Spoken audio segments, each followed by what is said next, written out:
Tinçlanıp bir көңүл менен угуп бериңиздерчи. Биз дагы, мен дагы даканча сиздердин сөзүңөрдү уктум. Мен бирок бир өзүм кесибиме жараштуу бир өлкөнүн тынчтыгына карата бир сөз сүйлөп коеюн кичине чакан. Садыр Нуркожоевич, сиз дагы көңүл буруп коюңузчу. Биздин өлкөдө азыр стабилдүүлүк жок. Байкайсыңар ушуну бир. Мына ушул жерде органда иштегендердин бардыгы отурасыздар. Биз канча сүйлөгөнү менен биздин курултайыбыз жокко дагы чыгып кетиши ыктымал. Батыштан каржыланган мына эмпочниктер кече бизге параллельно чыгышты.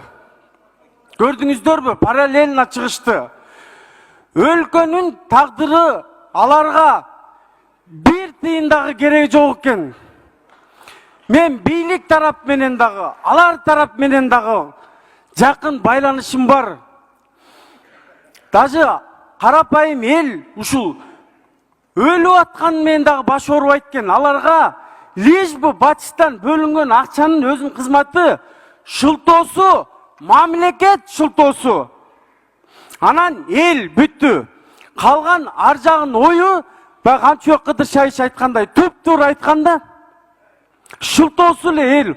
Ушуну Садыр Нуркожоевич, сиз өтө көңүл бурбайсыз. Ушул митинг боюнча мынакей биз канча деп жүрөбүз. Күйүп бышып ушул жерге мына Баткен окуясын шылтоолоп, канча чыгышат. Двороспорттун астына сүйрөп кетебиз, неметип кетебиз. Идеябыз жок. Биз азыр канча сүйлөсөк, мен айткан сөздөрүңөрдүн баарыңарга кошулам. 100% кошулам. Бирок бизде өлкөбүздө тынчтык болуп, азыр стабилдүүлүк орунда болсо, монун баарын айтканыбыздын баары бир күндүн ичинде жокко чыгып кетет. Ушуну Садыр Нуркожоевич, жеке бир көзөмөлгө алып коесузбу? Сураныч сизден. Жеке контролго алып коесузбу? Өлкөнүн кызыкчылыгын аларга бир тыйын кереги жок экен. Менин күйгөнүм ушул. Сүйлөгөндөрү мынакей. Сен Садырдын адамысың, сен даканчасың, сен мындайсың, сен мына бүгүн азыр дүжүрсүң, анан пакта корсуң, ушундай бир нерселерди, ушундай чучукка жеткирген нерселерди айтышат. Же мен сизди таанысамчы, өлкөбүздө стабилдүүлүктү орнотуңузчу, сураныч болду. Ошондо бизде өнүгүү, иш бардыгы болот. Рахмат, бар болуңуз.